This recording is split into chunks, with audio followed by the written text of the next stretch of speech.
আমরা কোন সমাজে আছি? বর্তমানে যৌতুক ছাড়া কোনো বিয়েই হয় না, ঠিক কি না? কেমনে মনে করেন আপনার ছেলে আলেম হবে? কিভাবে মনে করেন আপনি একজনে ওলি বানাবেন আপনার ছেলেকে? এগুলো সব পরিষ্কার করেন। কিয়ামত পর্যন্ত মাহফিল হবে, যদি তাসিল না হয় এই মাহফিলের কোনো ফায়দা হবে? কথা কোন না কা? অনেকে চিন্তা করছে আজকে আইসি মাহফিল রে, কালকে তার নামাজ পড়তাম না, কি এটা নি? হ্যাঁ, আজকে আজরাইল এবার কালকে আইব না?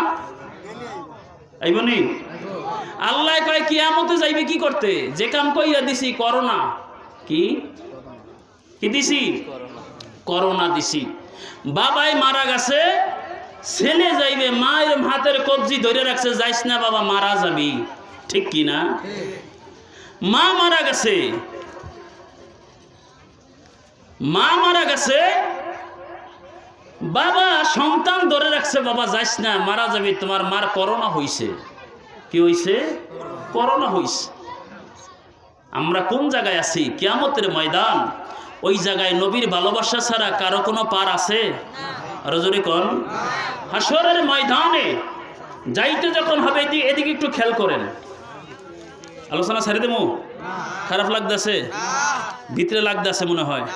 লাগলে আমার করার কিছু নাই।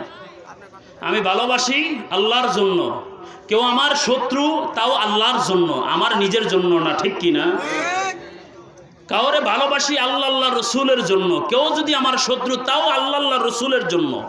পার্সোনাল আমার কারো শত্রু নাই, ঠিক কি না? যে কথাটা বলতে চাইছিলাম, আমার হুজুর সরকারে কায়নাত রহমাতুল লিল আলামিন হাসরের ময়দানে সবার আগে নবী জান্নাতে যাবে। এজন্য আমাদের খুশি হওয়া দরকার না? তাহলে এই খুশি হইয়া নামাজ পড়া দরকার আছে না? আমার হুজুর সরকারে কায়নাত রহমাতুল লিল আলামিন এমন একজন নবী রে বাবা, যেই নবী নিজে বলেন আমি রসুল হাসরের ময়দানে জান্নাতি পোশাক পরে উঠব, আমি স্বর্ণের কুরসির ভিতরে, আমি নূরের কুরসির ভিতরে আমি রসুল থাকবো। ওই হাসরের ময়দানে সর্বপ্রথম আমি যাদেরকে নিব তা হলো আমার সাহাবীরা, তারপর আমার তাবিন, তাবে তাবিন, এবং যারা আমাকে দেখে নাই, আমার কথা শুনে চোখের পানি ফেলাইছে, ওই উম্মাত ছাড়া আমি রসুল জান্নাতে কদম দিব না। আল্লাহর কোরআন, যেই কোরআনে আল্লাহ বলছে জালিকাল কিতাবুল লা রাইবা ফি, কোরআনে কোনো সন্দেহ নাই। এই কোরআনটা তো একদিন খুলে পড়লাম না রে বাবা, এই কোরআনটা একটু দেখলাম না। এই কোরআন পৃথিবীর এমন কোনো ডিকশনারি নাই, ওই কিতাবটা পড়লে সওয়াব হবে।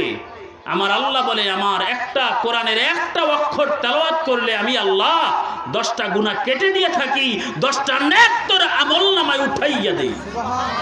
হে বান্দা, যদি তুমি পারো সকাল সন্ধ্যা যদি ফজরের নামাজের পর কোরআন তেলাওয়াত করতে পারো, ওজিফা তেলাওয়াত করতে পারো, আমি রসুল কথা দিলাম, যেই ব্যক্তি যত কোরআন তেলাওয়াত করবে, জিকির আজকার করবে, তার সাথে আমার সম্পর্কটা ভালো হবে। আজকে আমাদের সম্পর্ক আছে? এই কথা কোন না কা? মুরব্বী বাবার আপনার একটা কাজ কইরেন, আমল করা এখন দরকার আছে। পাগলামি জীবনে বহুত করছেন, দাড়ি এমনি লাল হয় নাই, ঠিক কি না? প্রথম দাড়ি গজায় নাই, তারপর দাড়ি হইছে, কালার পরে হবে লাল, দুই একটা সাদা হইছে, তারপরে হনজনি যখন পাইকেই গেছে, তাহলে মনে করতে হবে যে আমার বেশি দিন আর বাকি। তাহলে এখন বেশিরভাগ আমাদের মসজিদের সাথে কালেকশন করতে হবে, আল্লাহর রসুলের সাথে কালেকশন রাখতে হবে। যেহেতু কবরের মধ্যে আমার ভাই যাবে না, বাবা যাবে না, আত্মীয় স্বজন যাবেনি, এই কথা কোন না যাবেনি, কেউ যখন যাবেই না, তাহলে নবীর সাথে সম্পর্ক করা দরকার আছে না? আমি তো বাবা আপনাদের পরিচিত মুখ, আপনারা সবাই আমারে চিনেন, আরো 2 জন আওলাদে রসুল আছেন। আমি এখনই শেষ করব।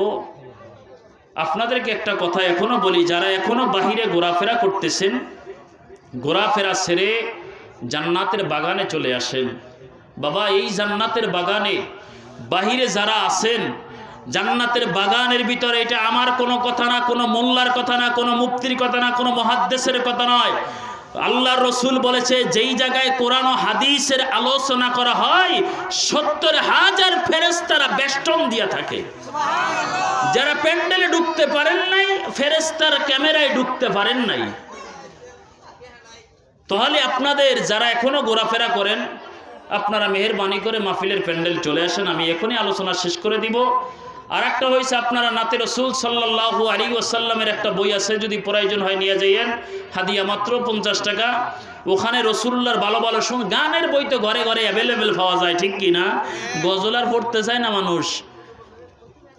বর্তমানে আমাদের অবস্থাটা যে, আর একটা যুবকদের একটা ওয়াজ, যুবকরা তোদের হাতেও ধরি ফাই ধরি একটা কথা বলে যাই, দাঁড়াইয়া প্রস্রাব করে না, আছে না? আরো জোরে কন। পবিত্র কোরআন, যেই কোরআনে কোনো সন্দেহ নাই, উলাইকা কাল আনআমি বাল হুম আদাল, মুসলমান কোনোদিন দাঁড়াইয়া প্রস্রাব করতে পারে না। আরো জোরে কন। আমি কয়েকদিন আগে এক জায়গায় মাহফিলে গেছি, একটা ছেলে আমার গাড়িতে উঠছে, ওঠার পরে প্যান এই জায়গায় সিরাই, এই জায়গায় সিরাই, এই জায়গায় সিরাই। আমি কিরে কি অবস্থা, কই যাস? মাহফিলে যাবো। আমাকে তো এইটা হোটেলটা ফ্যাশন কি? হ্যাঁ, অনেক মানুষের দেখি নামাজের যা নামাজ পড়বে প্রস্রাবখানায় যাইয়া দেই, হায় হায় খাড়াইয়া খাড়াই, মাথায় টুপি খাড়াইয়া খাড়াই, মনে হয় ছিদ্র করে নেবে বিল্ডিং, আছে না? আচ্ছা, গার্মি চালারা কি নরম প্যান্ট বানায় না? হ্যাঁ, দাঁড়াইয়া প্রস্রাব করলো, এই মানুষটা যখন বসবে প্রস্রাব করলে প্যান্টে পরে না? হ্যাঁ, সায়েন্স বলেছে, ডাক্তার বলেছে, বইয়া যদি প্রস্রাব করে 2 সাইডে রানে চাপ দিলে তার প্রস্রাব ক্লিয়ার হয়। ওই ছেলেটা দাঁড়াইয়া প্রস্রাব কইরা ও নামাজ পড়তে গেলে নামাজ হবে? হ্যাঁ, উযু যদি আমার না হয় তাহলে নামাজ কেমন হবে? আর নামাজ নাইলে কি আশা করি জান্নাতের? এদিকে খেয়াল করার দরকার আছে না? তলে বাবা এদিকে একটু খেয়াল করেন। আমরা